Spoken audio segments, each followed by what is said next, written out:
for a license, and of course we'll make a license application when we're asked to. Do you think the fact that you have broken the law thus far should be a deterrent? Well, it's certainly woken us up. It's in whose eyes are we breaking the law? Clearly we're breaking some laws. It's a very, very old law. In 1931, when the law was pretty well written, there was probably only 5 radio stations in Europe. Things have changed, people's tastes have changed. But you obviously have broken the law. I mean, that's self-evident. It's not your news. You take the news from other sources. You don't pay your own journalists. We do pay our own journalists, but you don't employ those. They take the news from the newspapers or from other radio stations. You don't pay needle time. You don't pay the people who write the music on the records. You don't own the wavelength. Can we take one thing at a time? We do pay journalists, NUJ members. Half our news staff are in fact NUJ. They go out and they research things. Yes, we do some plagiarising. We listen and look at what RTE is doing, what the BBC is doing, what ITV is doing, and we follow up stories that we think are of interest. We have paid and signed a contract with the Press Association of the UK. It's just the lack of telephone wires available to bring this machine into our building. We're trying to do it. But isn't it obvious, isn't that the very point, that in effect you're plagiarising, you're almost parasites on what other people, professionals, are doing in terms of making the music? But anybody can make profits at what you're doing. We're not particularly making any vast profit, and I think we're also very professional. I think we're giving a great opportunity to a lot of broadcasters that may never have been broadcasters. Are you telling me that you would never have joined Radio Nova had you not got a job at RTE? Well, I am, actually, if you want to know. Do you, for instance, have any permanent contracts? Because you're reported as preferring non-contract employment, not giving your broadcaster security of tenure, not allowing unions in the House, for instance. Well, that's clearly untrue. I'm in equity. 2 or 3 of our other disc jockeys are, and about 4 of our news staff at the moment are on NUJ. There was a problem with NUJ. They didn't want them to join, and suddenly things changed, thank Lord, and we made progress. We're adhering to the wage structure of NUJ. I think we'll possibly get some help to get the appropriate equipment in so that we can use the Press Association wires and any others that are made available to us. We're not mean, we're just finding things a struggle. Robbie Robinson, can I turn to you on Sunshine Radio? What do you believe the purpose of broadcasting is? The purpose? Supplying a good service, entertainment, information, community involvement, relating to the community, serving the community, and hopefully being able to provide a profit for the investors who have invested their cash in an independent form of radio.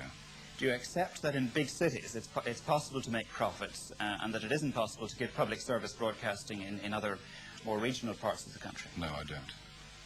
I would say that the big city, if the big city is given a monopoly, a mini-monopoly, as has happened in the United Kingdom experience where the IBA have awarded a franchise for, say, Manchester to Piccadilly Radio, to City in Liverpool, to Capital Radio in London, who are making quite big profits for the simple reason they have got the monopoly. They've got a mini-monopoly. They can virtually quote the rate they want.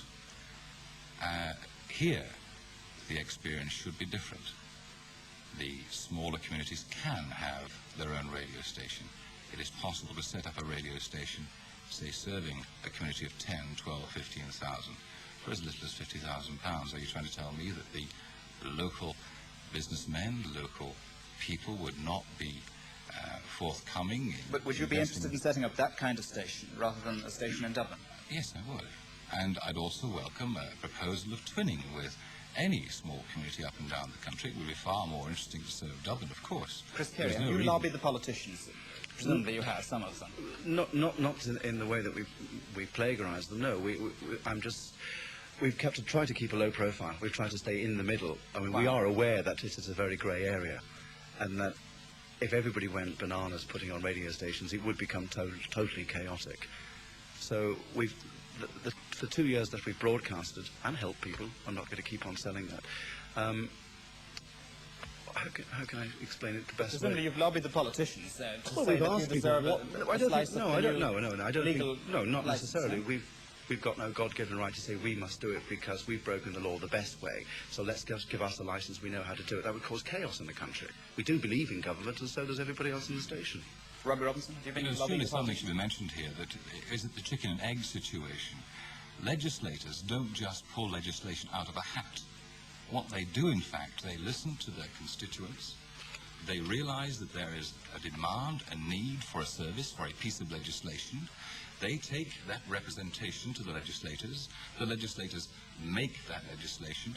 Are you then telling me that the people who have been supplying this service, who have pioneered that particular growth in that particular industry, should be penalized in some way or other, should be victimized and said, well, because you've been operating without a license, you are not going to be allowed to be involved in the new system as and when the authority gets around to establishing this new system. Right, thank you, gentlemen, for giving us your views. Can I turn to you, Vincent Finn, Deputy Director General of RTE. Do you accept now that RTE's monopoly in radio broadcasting is in effect, has been broken? In practical terms, it has been, yes, because